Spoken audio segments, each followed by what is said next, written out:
Hi friends, welcome to Infopost Telugu. మనకు GDS notification అనేది 2025 జనవరిలో ఒక భారీ నోటిఫికేషన్ అయితే వస్తుందని అందరికీ తెలుసు.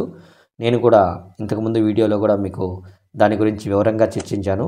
తెలుగు రాష్ట్రాల జీడిఎస్ అభ్యర్థుల కోసం నేను ప్రతి సర్కిల్ అంటే మనం ఎలిజిబుల్ అయ్యే ప్రతి సర్కిల్ యొక్క కట్ ఆఫ్లు అయితే నేను వరుస క్రమంలో నీట్గా మీకోసం అనలైజ్ చేసి ఉంచాను. దాన్ని ఈరోజు డిస్కస్ చేసుకుందాం. మీకు దాదాపు మార్కులు 65% నుంచి 100% మధ్యలో ఉన్న ప్రతి ఒక్కరికి కూడా ఈ జీడిఎస్ జాబ్ అనేది ఖచ్చితంగా వచ్చే అవకాశం ఉంది. మీరు 95 కంటే తక్కువ ఉంటే మాత్రం మిగిలిన రాష్ట్రాల్లో నేను కట్ ఆఫ్ చెప్తానండి. మీకు సూటబుల్ అయ్యే రాష్ట్రము, మీకు దగ్గరగా, మీకు ఆ రాష్ట్ర భాష కానీ ఆ రాష్ట్ర సంస్కృతులు కానీ మీకు సెట్ అవుతాయి అనుకుంటేనే వెళ్ళండి. ఎందుకంటే మనకు జాయిన్ అయినాక 2 ఇయర్స్ అనేది అక్కడ వర్క్ చేయాల్సి ఉంటుంది. ఇది ప్రతి ఒక్కరూ కూడా గుర్తుంచుకోండి. ఇంతకుముందు మనకు 1 ఇయర్ ఉన్నింది, కానీ ఇప్పుడు ఖచ్చితంగా 2 ఇయర్స్ అయితే సర్వీస్ చేయాలి. 2 ఇయర్స్ సర్వీస్ చేసిన తర్వాత మాత్రమే మనకు ట్రాన్స్ఫర్ అనేది ఎలిజిబుల్ అవుతుంది. ఓకేనా? ఈ ఒక షరతును మీరు ఖచ్చితంగా గుర్తుపెట్టుకొని మీరు ఆయా రాష్ట్రాల్లో పరిస్థితులు ఎలా ఉన్నాయో కూడా కనుక్కొని డిస్క్రిప్షన్లో వాట్సాప్ గ్రూప్ లింక్ ఉంటుంది. డిస్కషన్ గ్రూపు, అడ్మిన్ గ్రూప్ అని. మీరు డిస్కషన్ గ్రూప్లో చేరినట్లయితే ప్రతి రాష్ట్రాల అభ్యర్థులు అక్కడ ఉంటారు. మీరు వారితో చర్చించుకొని ఎక్కడ బాగుందో కనుక్కొని అక్కడ మాత్రమే మీరు వెళ్ళాలి. మీరు వాట్సాప్లో నాకు మెసేజ్ పెడితే నేను రిప్లై ఇవ్వలేనండి. మీరు యూట్యూబ్లో కామెంట్ పెడితేనే మాత్రమే నేను రిప్లై ఇవ్వగలుగుతాను. ఇది అందరూ అర్థం చేసుకోండి. ఇక్కడ చూసినట్లయితే మనకు ప్రతి రాష్ట్రము అంటే మన తెలుగు రాష్ట్రాల అభ్యర్థులు ఇంగ్లీష్, హిందీ, తెలుగు ఈ 3 లోకల్ లాంగ్వేజ్ కలిగిన ఏ రాష్ట్రానికైనా అప్లై చేయొచ్చు. అంటే తెలుగు అయినా ఉండాలి ఆ రాష్ట్రానికి, ఇంగ్లీష్ అయినా ఉండాలి, హిందీ అయినా ఉండాలి మాతృభాషగా. ఈ 3లో ఏదైనా ఒక భాష కలిగిన రాష్ట్రాలు పైన నేను అన్నీ మీకోసమని నేను వివరించి పెట్టానండి. ఇవి అనేటివి మనకు హిందీ అండ్ ఇంగ్లీష్తో ఉండే రాష్ట్రాలండి. వీటికి మనం ఎలిజిబుల్ అవుతాం. వీటి కట్ ఆఫ్లు కూడా నేను 2-3 లిస్టులు ఆధారంగా నేను ఇక్కడ మీకు ఉంచే ప్రయత్నం చేశానండి.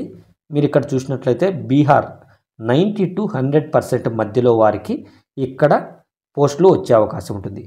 నేను చెప్పిందే ఫైనల్ అనుకోకుండా మీరు కూడా అనాలసిస్ చేసి అక్కడ మాత్రమే మీకు అప్లై చేయండి. మీకు అక్కడ కన్వీనియంట్ ఉంటుంది అనుకుంటే మాత్రమే అప్లై చేయండి. ఎందుకంటే మిగిలిన రాష్ట్రాల్లో మనకు వెల్కమ్ అంటే స్వాగతించే అవకాశం తక్కువగా ఉంది. కాబట్టి మీరు అక్కడ ఉండే పరిస్థితులు కనుక్కొని మాత్రమే వెళ్ళండి. ఓకేనా? మీకు వచ్చే పరిస్థితులు మాత్రమే నేను చెప్తున్నాను ఇక్కడ. నెక్స్ట్ ఛత్తీస్గఢ్లో 95 to 100% వారికి అవకాశం ఉంది. నెక్స్ట్ ఢిల్లీలో 95 to 100% వరకు అవకాశం ఉంది. నెక్స్ట్ హర్యానాలో 99 to 100 ఇక్కడ చాలా తక్కువ ఉంది, మీరు గమనించాలి. నెక్స్ట్ హిమాచల్ ప్రదేశ్లో 95 to 100% వారికి, జమ్మూ కాశ్మీర్లో 95 to 100%, నెక్స్ట్ జార్ఖండ్లో మాత్రం 88% to 100% వరకు అవకాశం ఉంది. మీరు జార్ఖండ్ని కొద్దిగా చూస్ చేసుకోవచ్చు. ఓకేనా? నెక్స్ట్ మనము మధ్యప్రదేశ్ చూసినట్లయితే 90 to 100% ఇక్కడ 90% వారికి కూడా అంటే ఎస్టీ ఎస్సీ వారికి ఇక్కడ అవకాశం వచ్చిందండి. మీరు ఇక్కడ గుర్తుంచుకోవాలి, పీడబ్ల్యూడి వాళ్ళకి ప్రతి దగ్గర కూడా 80 to 100% మధ్య ఖచ్చితంగా వస్తుంది. ఓకేనా? నెక్స్ట్ అరుణాచల్ ప్రదేశ్లో ఇక్కడ మనం చూడాలి 80 to 100% అంటే 80% నుంచే మనకి ఇక్కడ వచ్చే అవకాశం ఉంది. మీరు అరుణాచల్ ప్రదేశ్ను మంచిగా చూస్ చేసుకోవచ్చు. అరుణాచల్ ప్రదేశ్లో మన గ్రూప్లో కూడా చాలామంది అయితే ఉన్నారు. వారితో డిస్కస్ చేసుకొని మీరు ఆ రాష్ట్రంలో ఏ డివిజన్స్ బాగున్నాయో మీరు అవగాహన తెచ్చుకొని అక్కడ ఏమేమి అడుగుతున్నారా, లోకల్ లాంగ్వేజ్కి సంబంధించి ఏమైనా సర్టిఫికేట్ అడుగుతున్నారా, ఇవన్నీ మీరు అర్థం చేసుకొని ఎంక్వైరీ చేసి మాత్రమే వెళ్ళండి. ఓకేనా? Next Manipur 80 to 100%.